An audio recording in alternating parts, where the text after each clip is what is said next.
Assalamualaikum warahmatullahi wabarakatuh. Baik, jadi tentang menjamak dan mengqashar sholat memang ini sering sekali ditanyakan ya, baik lewat WA grup maupun secara langsung ya. Baik, jadi ini saya akan jelaskan lagi ya, menjamak sholat dan mengqashar. Saya akan berikan kasus ya, jadi kasus yang sering ditanyakan ya. Yang pertama adalah kasus mengenai, jadi ada satu rombongan pergi ke luar kota, kemudian mereka istirahat atau berhenti di rest area, kemudian ada sebagian orang yang melaksanakan sholat jamak qashar, kemudian ada beberapa teman yang tidak ikut. Pasti tanyakan, udah sholat, udah tadi di rumah gitu. Tadi udah dijamak di rumah gitu. Nah, boleh nggak ya, jadi mau melakukan perjalanan kemudian menjamak sholatnya di rumah ya. Nah, baik, kemudian yang lain ya, kasus yang lain adalah ini juga sering ya, jadi ada seorang jamaah nanya ya, bertanya ke saya, jadi Pak, boleh nggak saya mau biasa menjamak sholat kalau misalnya ada mau kegiatan yang kira-kira lama ya, seperti misalnya saya pernah nonton bola, saya suka nonton ya, saya nonton bola, nonton di stadion, kemudian saya menjamak sholat karena itu sore, saya menjamak takdim ya, jadi duhur, jadi asar ditarik ya, asar ini tarik ke duhur, kemudian nonton ya, jadi nonton film di bioskop ya, karena dia memilih jamnya jam yang melanggar atau menghabiskan waktu maghrib ya, jadi filmnya mulai jam 5 gitu, kemudian baru selesai setelah isya, setelah maghrib habis ya, jadi pas masuk waktu isya, jadi dia menjamak setelah pulang nonton. Nah, jadi pulang ke rumah kemudian dia menjamak maghrib dan isya. Nah, dia bilang saya biasa melakukan itu, tapi ada teman yang bilang itu nggak boleh. Nah, jadi sebenarnya gimana? Dia nanya itu, ini gimana? Kemudian terakhir adalah, ini juga yang sering adalah dalam kemacetan. Jadi apakah boleh menjamak karena jalan macet gitu. Nah, tapi dia cerita ya, menjelaskan lebih rinci bahwa saya biasa menjamak maghrib dan isya tiap hari gitu, karena memang saya pulang jam 5, setengah 6, kemudian sore ya, kemudian selalu macet ya, selalu macet, kemudian baru pulang ke rumah itu sudah masuk isya, jadi saya selalu menjamak tiap hari. Nah, baik, jadi ini ada 3 kasus ya, jadi yang sering ditanyakan ya, jadi karena sering ditanyakan jadi perlu saya jelaskan ya dalam kesempatan ini ya. Nah, jadi kalau tadi pertanyaan saya pertama adalah kenapa dibahas, ya itu karena ada beberapa hal ya. Pertama adalah kelihatannya nih, kelihatannya fikih jamak qashar itu umumnya tidak dipahami secara utuh ya, tidak dipahami secara utuh gitu. Jadi artinya karena tidak dipahami secara utuh sehingga penerapannya jadi nggak pas ya, penerapannya di lapangan tidak pas.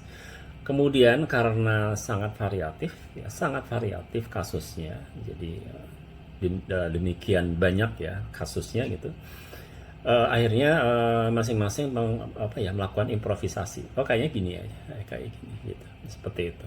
Itu yang pertama ya, jadi pemahaman fikih jamak dan qashar itu nggak utuh ya.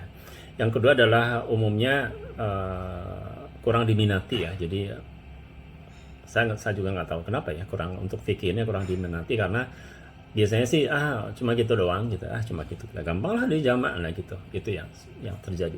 Yang ketiga adalah karena nggak paham sehingga seperti itu. Kemudian juga masalah ini bahwa ada sebagian orang yang anggap bahwa dikira jamak dan qashar itu satu paket ya, dikira jamak dan qashar itu satu paket, padahal sebenarnya nggak ada hubungan, jamak qashar nggak ada hubungan gitu, seperti itu.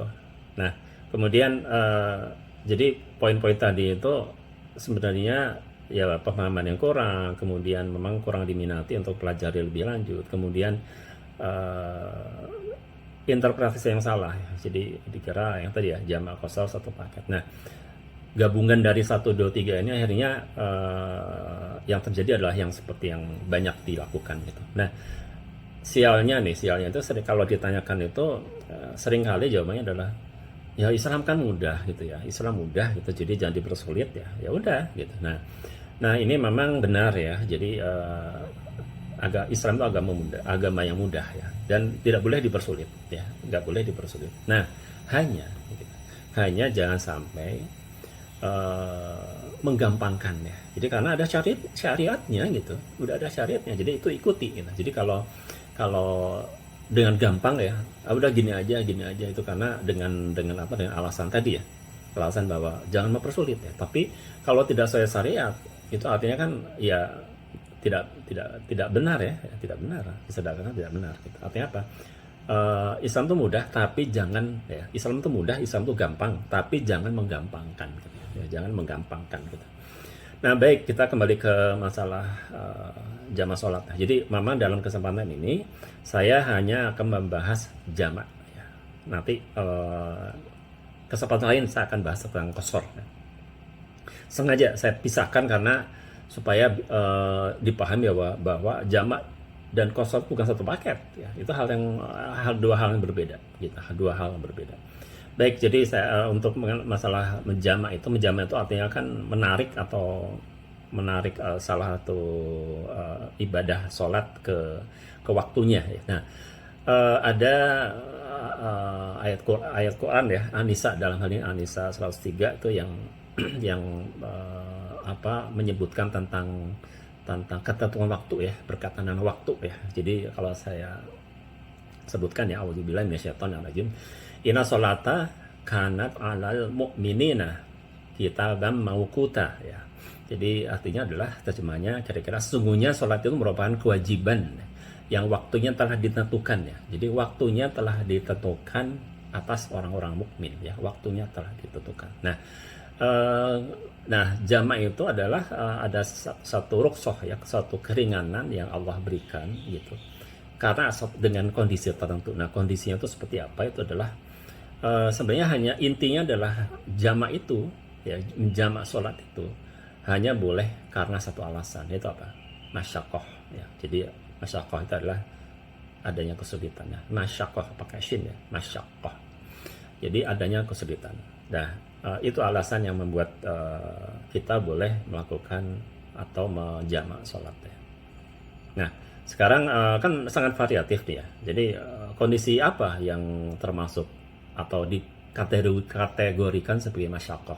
Saya akan sebutkan beberapa contoh ya. Jadi mungkin sekitar 5 atau 7 lah ya contoh ya. Namun sebelumnya sebenarnya ada, kalau kita bisa mengenai kondisi apa yang membuat kita boleh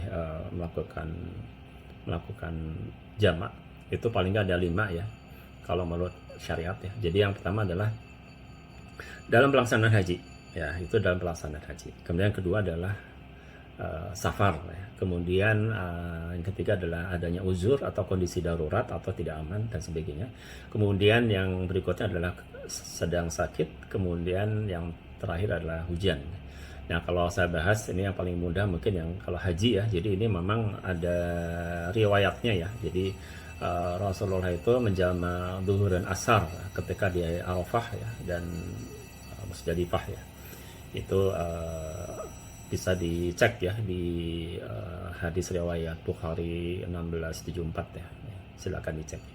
Kemudian untuk yang alasan sakit ya, ini ikhtilaf ya. Jadi ada perbedaan di antara para ulama ya. Jadi saya sebutkan 2 contoh ini di kitabnya An-Nawawi ya. Ini beliau ini adalah Syafi'i ya. Ini di kitab Al-Majmu' itu dikatakan tidak boleh ya, tidak boleh dalam keadaan sakit, karena beliau mengatakan kira-kira adalah saat ya suatu kondisi berlumpur, hujan, angin, cuaca gelap dan sakit itu dulu juga terjadi di zaman Rasul ya, dan itu biasa gitu. Jadi tidak menjadi alasan untuk menjamak sholat. Namun di kitab yang dibuat oleh ulama ya, Al-Habib Hasan bin Ahmad ya, ini beliau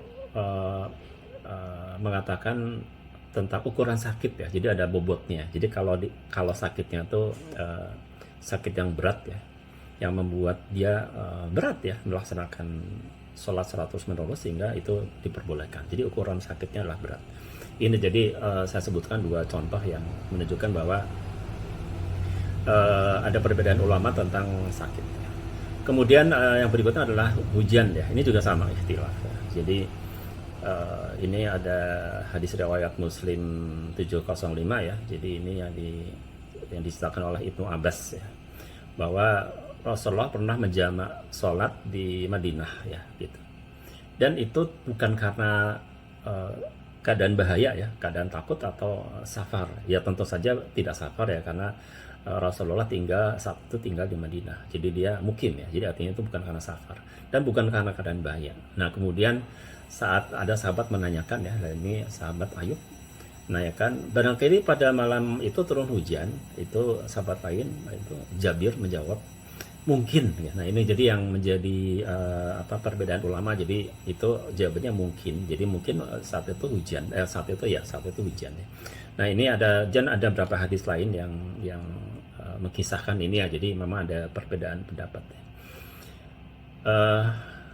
Kemudian yang terakhir nih ya, ini yang mungkin menjadi inti dari apa yang kita bahas ya. Jadi yaitu diperbolehkan menjamak kalau kita mendapat kondisi bahaya, kondisi tidak aman, darurat atau uzur ya.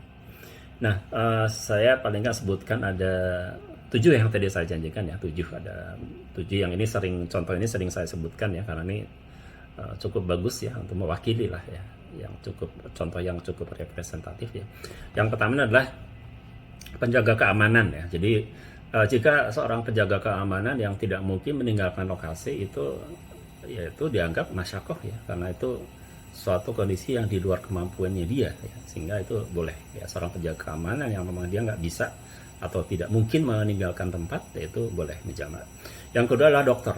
Jadi kalau dokter sedang operasi pasien, nah kebayang ya, jadi nggak mungkin. Nah, jadi satu kondisi di mana itu dokter tidak mungkin meninggalkan, dia sedang membedah dan sebagainya, nggak mungkin. Jadi dia bisa menjamak ya.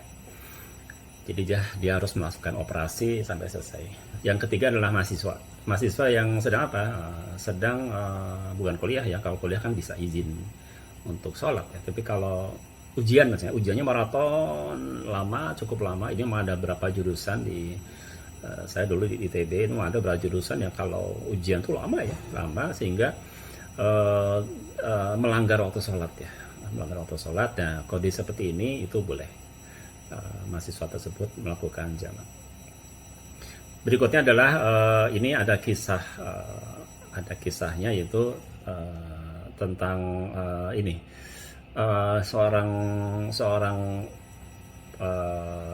yang sedang menggembala ya. Nah, kemudian dia kehilangan ternaknya. Nah, waktu itu sudah masuk maghrib. Nah, dia tidak melaksanakan sholat maghrib dulu, tapi dia mencari ternaknya yang hilang itu. Nah, karena apa? Karena kalau dia sholat dahulu, maka kemungkinan dia nggak akan menemukan lagi ternak yang hilang itu. Jadi dia cari dulu sampai ketemu, baru dia kembali, dan ternyata sudah masuk Isya, dia menjamak. Itu diperbolehkan. Ini kisah yang terjadi dahulu ya, sehingga ini jadi bisa dikiaskan untuk kondisi-kondisi kekinian ya. Nah, kemudian berikutnya contoh yang kelima adalah seorang ibu yang sedang menangani anaknya yang sedang sakit atau rewel sakit. Nah, itu dan dia mungkin meninggalkan, nah itu boleh ya. Itu dianggap masyakoh ya. Karena anaknya rewel sakit, nangis terus, itu boleh ya. Kemudian yang contoh keenam adalah pilot yang bertugas. Katanya nih, pilot itu seorang pilot akan bertugas malam hari. Kemudian dia harus istirahat dahulu ya, dia supaya bisa terjaga, sehingga dia harus istirahat dulu. Dia tidur, kemudian dia ternyata tidurnya lama ya, dia tidur lama sehingga dia bangun saat Isya. Nah, itu boleh dia menjamak maghrib Isya. Itu kondisi yang memang dianggap darurat ya, gitu, darurat. Nah, kemudian yang terakhir, yang ketujuh itu adalah kondisi bahaya atau darurat ya, misalnya adanya bencana alam, gempa, kemudian tsunami, ya, topan, banjir bandang, longsor dan sebagainya itu, atau kebakaran besar ya. Nah, itu dianggap masyakoh ya, jadi kita boleh menjamak. Kemudian adanya misalnya kerusuhan sosial ya, huru-hara ya, chaos ya. Nah, itu termasuk masyakoh. Kemudian yang terakhir adalah misalnya kondisi di lapangan yang memang tidak memungkinkan atau sulit ya, misalnya ya ada bencana, kemudian kita berada dalam pengungsian ya, karena dengan kondisi yang sangat terbatas, air terbatas, tempat terbatas, nah itu, dan tentu biasanya rusuh gitu ya, nah itu boleh menjamak. Begitu kira-kira ya, jadi contoh yang mudah-mudahan mewakili ya, jadi mudah-mudahan itu terbayang oleh para jemaah sekalian. Nah sekarang saya akan kembali ke kasus tadi yang ditanyakan oleh seorang jemaah, atau beberapa hal yang sering dilakukan kebanyakan atau sebagian orang ya. Itu tadi apakah boleh jadi saya nonton konser, atau nonton bola di stadion, nonton film di bioskop, ya saya jamaah dulu sholatnya.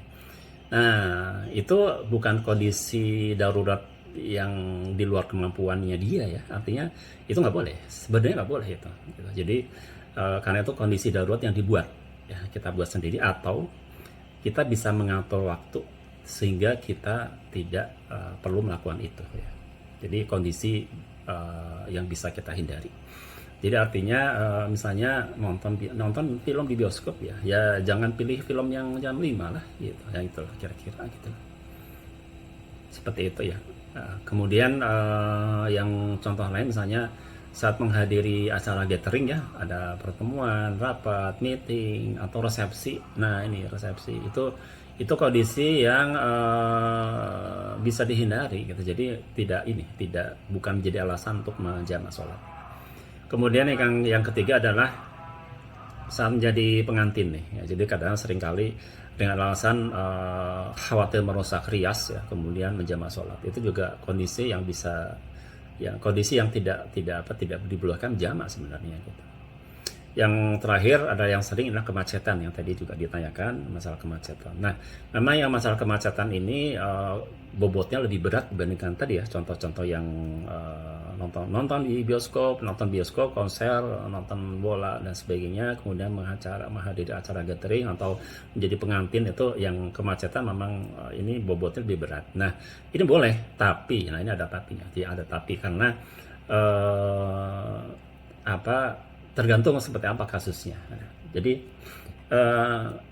untuk lebih jelasnya saya akan langsung aja. Ini biasanya yang berkaitan dengan kemacetan ini karena sering ditanyakan dan sering terjadi, sehingga akhirnya para ulama memberikan arahan gitu. Arahannya seperti apa? Yang pertama adalah ikhtiarkan kita melaksanakan sholat dahulu sebelum melakukan perjalanan pulang ya, menembus kemacetan ya. Jadi artinya gini, kalau kita pulang jam 5 sampai setengah 6 gitu ya, kita tunggu saja sampai azan maghrib, kita sholat dulu di kantor baru pulang gitu. Karena kita tahu kalau kita langsung pulang itu pasti nyampe rumah isya gitu. Nah, jadi kita bisa hindari keadaan darurat tadi ya. Kita bisa hindari keadaan darurat tadi gitu. Artinya apa? Itu kita masih punya kemampuan untuk menghindari masyakoh gitu. Seperti itu ya. Yang kedua adalah sekarang kan kita hidup pada zaman kekinian ya. Jadi dalam hal ini ya kita biasa menggunakan Google Map ya. Sehingga ya udah, itu mudah sekali ya. Jika kita lihat dalam perjalanan rute perjalanan dari kantor ke rumah itu masjidnya di mana saja. Kira-kira saat waktu maghrib itu kita ada di mana, sehingga kita bisa menentukan, oh masjid ini, oh ini kaca masjidnya kayaknya lebar nih, luas nih parkirnya, kita bisa berhenti di masjid itu. Itu mudah sekali. Kalau ada niat ya, itu pasti mudah. Jadi kita cari di Google Map jalur arah kita pulang, itu mudah sekali. Apalagi kalau kita hidup di Indonesia, itu kan masjid itu kan di mana-mana. Ya, masjid itu kan di mana-mana, tersebar di mana-mana. Taunya apa? Coba kalau pas azan. Azan itu kan bersahut-sahutan ya. Kita tinggal milih ya. Kita mau ke masjid yang mana, tinggal milih gitu. Karena azan banyak gitu. Nah, artinya apa? Itu mudah gitu. Jadi artinya tidak alasan kita menjamak gitu. Seperti itu. Nah, sekarang kondisi berikutnya nih ya. Kalau sekiranya ternyata kita berada di suatu jalan yang tidak mungkin berhenti, katakan di jalan tol atau dalam kemacetan, sehingga kita nggak mungkin minggir dan sebagainya. Nah, itu sebenarnya masih bisa kita lakukan di kendaraan. Kita lakukan saja sholat di kendaraan. Namun, nah ini ada kondisinya adalah tentu kita bukan sebagai orang yang nyupir ya. Jadi kita dalam kendaraan ada berapa orang, itu kita bisa melaksanakan sholat bergantian misalnya gitu. Nah sekarang kalau misalnya kondisi berikutnya adalah kalau kita nyetir gimana? Kemudian berada pada jalan yang nggak mungkin berhenti, kayak di jalan tol. Nah itu baru boleh kita menjamak gitu. Tapi, nah ini ada tapinya. Arahan para ulama adalah kalau kondisi itu, ya kondisi kita selalu berada dalam kemacetan, selalu kita selalu sendiri nyupir dan selalu berada pada kondisi yang kita tidak mungkin berhenti, dan itu terjadi setiap hari, maka itu dihindari. Nah itu arahan para ulama. Jadi kalau itu dilakukan tiap hari, maka itu bukan hal yang baik. Jadi arahan para ulama adalah itu dihindari, karena itu bukan kondisi, bukan situasi yang baik kita melakukan menjamak dengan kondisi masyakoh yang kita sudah tahu itu terjadi. Ya, jadi kita tahu nih kalau saya pulang sekarang itu akan macet, saya akan sampai rumah isya, kemudian akan lewat jalan tol di mana saya nggak bisa berhenti, kemudian saya nyetir sendiri, maka saya menjamak. Itu kondisi dilakukan tiap hari. Nah itu bukan hal yang baik, sehingga arahan para ulama adalah dihindari, ya dihindari, sehingga kita disarankan memilih yang tadi, ya jadi kondisikan misalnya kita ikhtiarkan gitu ya, kita sholat dahulu baru berangkat ya. Jadi saya ulangi lagi bahwa kalau kondisi masyakoh itu dilakukan tiap hari, kita sudah tahu itu akan terjadi, maka itu sebenarnya bisa dihindari. Masyakoh itu bisa dihindari. Itu kira-kira hal yang perlu saya sampaikan. Kemudian sebelum saya akhiri ada tambahan ya. Jadi ini juga sekalian ya. Jadi masih berkaitan dengan menjamak sholat ya, yaitu tentang sholat rawatib. Ini juga pernah berapa kali ditanyakan. Jadi kayaknya memang lebih baik kita ketahui juga ya. Jadi sering ditanyakan, kalau saya menjamak itu boleh nggak juga sholat rawatib? Nah gitu. Nah ini ada dua pendapat para ulama. Yang pertama adalah kita masih bisa melaksanakan sholat rawatib pada waktunya. Jadi kalau kita melakukan menjamak sholat takdim ya, duhur dan asar, maka kita masih bisa melakukan sholat qobliyah duhur 2 atau 4 gitu. Nah kemudian jika kita melaksanakan makan jama tahir ya, maghrib dan isya, maka kita masih bisa melaksanakan rawatib ba'da isya. Nah ini pendapat pertama. Pendapat kedua adalah diperbolehkan kita menarik sholat rawatib ke waktu yang sebenarnya bukan waktunya gitu. Jadi misalnya kita menjama tahir ya, duhur dan asar. Nah setelah melakukan jamak, lalu kita melakukan sholat ba'diyah duhur gitu. Jadi rawatibnya duhur itu dilakukan di waktu asar. Kemudian sama kalau kita menjamak maghrib isya, maka dalam ini jamak takhir ya. Setelah kita melaksanakan sholat jamak maghrib isya pada waktu isya, kemudian setelah itu kita melaksanakan rawatib ba'da maghrib dan ba'da isya. Ini menurut pendapat kedua. Tapi ada syarat. Untuk pendapat kedua ini ada syarat adalah jika ini hanya karena masyakoh ya, bukan karena di perjalanan.